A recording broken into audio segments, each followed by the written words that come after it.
네, 안녕하세요. 오늘 이제 칼리타 드리퍼를 소개해드릴 트레이너 최희수입니다. 오늘은 우리가 제가 여태까지 소개해드린 오버푸어의 방식이 아닌 바이패스 방식을 사용을 할 건데요.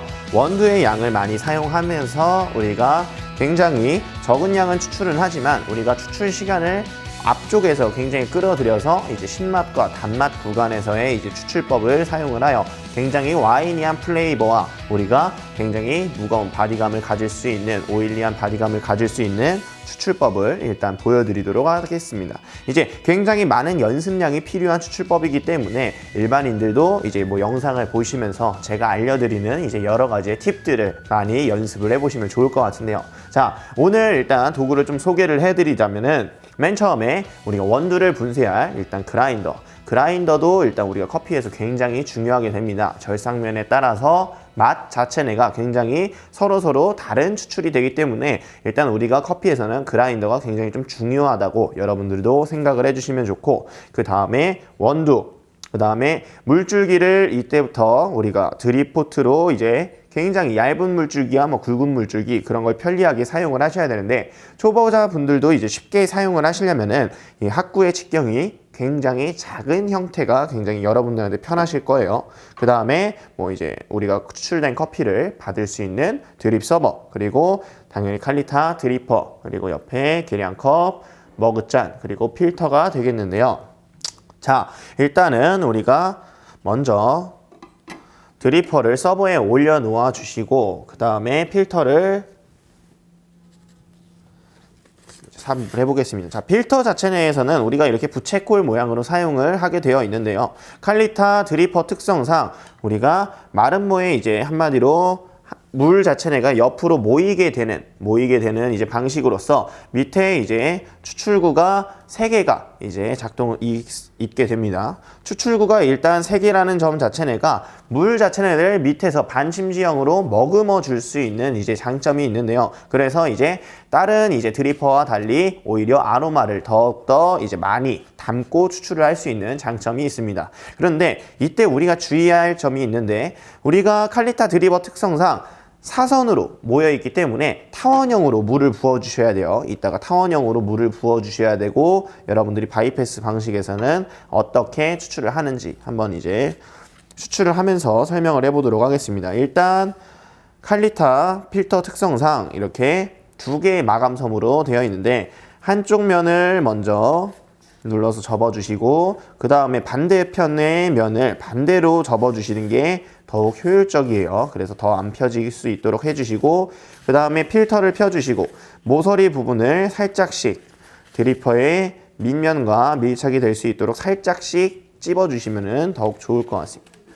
그래서 필터를 장착해 주셔서 잘 고정을 시켜 주시고, 이때 우리가 지금 사용하는 바이패스 방식 자체 내에서는 우리가 린싱을 따로 한다든지 그럴 필요가 없으세요. 우리가 눈으로 보면서 그 원두 상황에 맞춰서 물줄기를 바뀌는 방식이기 때문에 여러분들도 많은 좀 경험이 필요한 추출법 중 하나입니다. 자, 일단 보시면은 제가 일단 사용될 오늘 원두량이 60g 정도입니다. 이 60g의 원두를 미리 계량을 해서 우리가 사용을 할 건데, 모두 넣어주시고, 분쇄 굵기를 일반적으로 우리가 알고 있는 핸드드립보다 조금 더 굵게 사용을 해주시는 게 훨씬 더 좋은 선택이 될 것 같습니다. 그래서 분쇄 원두를 쭉 받아주시고,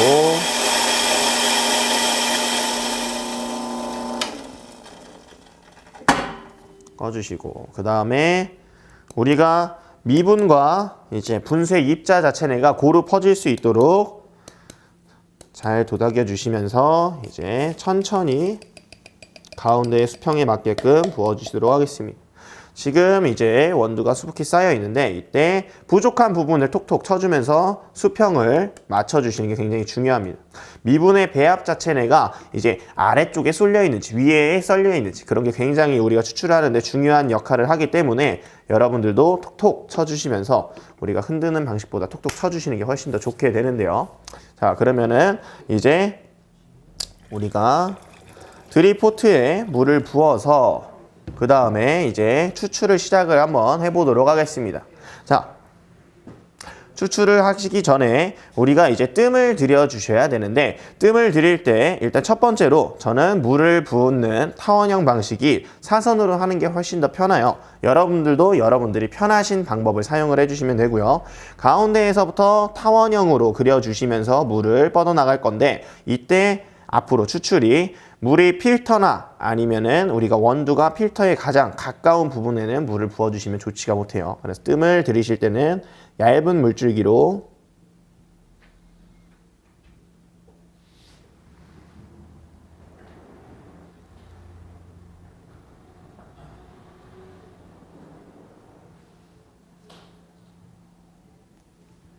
천천히 이제 부어주시도록 하겠습니다. 이때 확산이 되면서 점점 커핑돔이 부풀게 되는데, 이때 다시 커핑돔이 부풀었다가 다시 수평이 되면서 우리가 윤기가 사라지고 표면에 있는 윤기들이 사라지고 갯벌처럼 구멍이 바늘로 찌르는 것처럼 구멍이 나왔을 때 우리가 추출을 시작을 하시면 좋을 것 같아요. 그래서 지금 좀 기다려 주시다가 우리가 이제 커핑돔 자체 내가 형성이 되면서 이 크러스트 자체 내에 벽면에 필터와 부착이 되어버리면은 굉장히 이제 좋지가 못할 수가 있습니다. 왜? 우리가 안에 있는 내부 가스들이 바로 이제 밖에 외부 공기로 나가줘야 되는데, 이제 너무 필터에 가까운 부분에 원두에 물을 부어주게 되면은 우리가 얘네 자체가 동그란 곡선을 그리면서 커핑돔이 형성이 되는 게 아니고 부착이 되어버립니다. 그러면은 립으로 우리가 뜨거운 공기들이 나가줘야 되는데 나가지 못하여서 우리가 보통 좋지 못하게 커피 크러스트가 깨져버리는 경우가 생깁니다. 크러스트가 깨지게 되면은 우리가 안에 있는 뜨거운 공기는 아시다시피 위로 상승을 하여 원두 내부의 온도는 굉장히 떨어지게 되고, 대류에 있는 차가운 공기가 유입이 되기 때문에 조금 더 추출의 균일성이 떨어지게 되고 과소 추출의 뉘앙스가 될 수 있는 조건이 생기게 됩니다. 그래서 지금 이제 어느 정도 크러스트가 안정화를 취하면서 이제 지금 보이시는 것처럼 구멍들이 점점 생기게 되는데요. 아직 조금만 더 수평이 될 수 있도록 기다리도록 하겠습니다.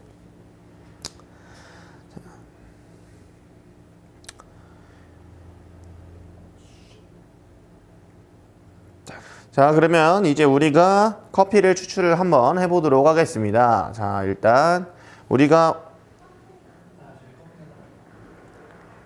커핑돔에 우리가 수평이 되고, 그 다음부터 이제 원두를 이제 타원형으로 물줄기를 부어 주실 건데, 위에서부터 타원형으로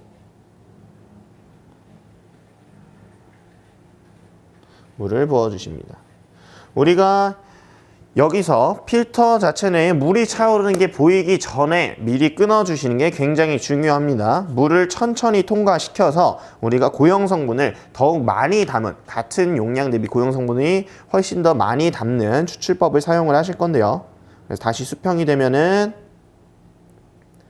타원형으로 물을 부어주시고,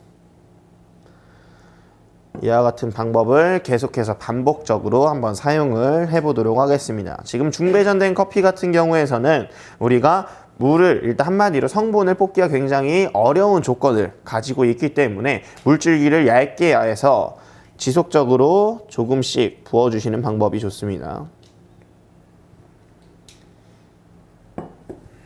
그래서 다시 한번 이제 기다려주시고, 우리가 보통 칼리타를 쓰시다가 물이 한쪽 구명, 한마디로 한쪽 방향으로만 추출이 되는 이제 모습을 많이 보셨을 텐데, 그럴 때는 오히려 반대쪽 방향에서 우리가 원을 그려주듯이 추출을 해주시면 좋을 것 같아요. 우리가 디게싱 정도 뭐 그런 가스의 상태에 따라서 원두가 물을 잘 먹는지 아니면 물을 먹지 않고 뱉어내는지 여러 가지 조건이 많기 때문에 그거를 실시간으로 우리가 판단을 하면서 물줄기의 컨트롤로 이제 부어주실 수가 있어야 됩니다.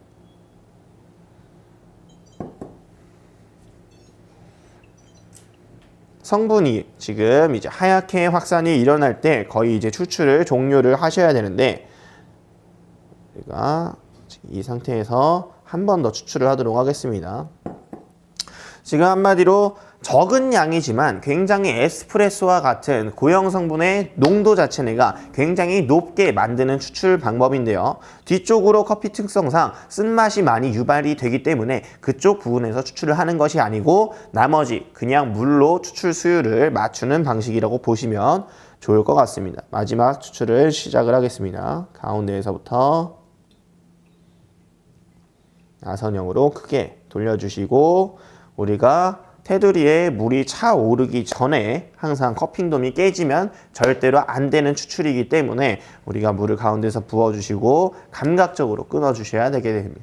또 우리가 물을 너무 얇게 많이 붓게 되면 과다 추출이 될 수 있고 반대로 물이 가득 차게 되면 우리가 침지형의 방식으로 바뀌기 때문에 드리퍼의 특성을 살리지가 못하게 됩니다. 그래서 오히려 물이 가득 차는 것보다도 또 가득 차게 되면은 리브를 타고 물들이 한마디로 추출수가 성분을 뽑지 못하고 또 빠르게 추출이 되어버리기 때문에 또 우리가 과소 추출의 뉘앙스가 될 수 있겠는데요.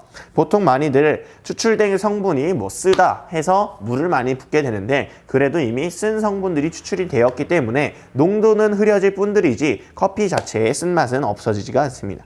그래서 지금처럼 이제 추출이 다 완료가 되었는데요. 이때 바이패스의 핵심적인 추출 방식 중 하나가 낙차를 적게 해드려서 지금처럼 추출이 끝났을 때도 커핑돔에 우리가 홈이 파여 있지 않는 모습이 가장 정확한 추출이 되게 되는 겁니다. 낙차를 위에서 물을 붓게 되면은 우리가 물이 떨어지는 낙차 범위가 높아져서 안에가 다 구멍이 물길이 생겨버려서 저항값이 낮아지다 보니까 채널링이 발생을 할 수가 있습니다. 바이패스 방식에서는 우리가 물의 낙차를 최대한 아래쪽에서 3cm 이하로 만들어 주시는 게 굉장히 좋을 것 같습니다. 이제 옆으로 옮겨서 우리가 바로 먹지 않고 디캔딩을 해주게 되는데요. 이때 우리가 뭐 나중에 굴절개라는 아이로 스포이드로 찍어서 굴절개에 넣어보면은 이제 농도, 한마디로 TDS 자체가 거의 5에 가까운 이제 농도를 가지게 됩니다. 그래서 나머지 이따가 우리가 추출수로 그 성분들의 추출률을 맞추어 마시게 되면은 굉장히 깔끔한 마우스필과 또 와이니한 플레이버를 담고 있는 한 잔의 커피가 이제 완성이 되게 되는 겁니다. 그래서 우리가 분자 활동을 활발히 하여 주기 위해 시간을 단축하기 위해서 서버를 살랑살랑 흔들어 주시면서 우리가 안정화도 취해주고 안 좋은 잡내 그리고 가스들을 내보내는 이제 방식을 사용하기 위해 이제 잘 저어 주시면 좋을 것 같아요. 그래서 향을 한번 맡아주시고 잡내가 없어졌는지 보통 우리가 핸드드립을 하고 나면은 굉장히 의약품 냄새가 많이 맡아지거나 뭐 아세틱한 냄새 뭐 그런 류의 향들이 많이 나오게 되는데 그때 물을 섞어버리면은 안정화가 되지 않은 상태에서 그 향미들이 커피 안으로 모두 담기기 때문에 우리가 꼭 디캔딩을 우리가 와인에서의 디캔딩과 같은 이러한 동작들을 해주시는 게 굉장히 좀 중요합니다. 그래서 우리가 물을 희석을 하여 고형 성분을 우리가 쭉 풀어주시고 그래서 다시 한번 잘 흔들어 이제 잔에 옮겨서 커피를 즐겨주시면 좋을 것 같습니다. 네, 이상 칼리타 드리퍼의 소개를 마친 이제 트레이너 최희수였습니다. 네, 감사합니다.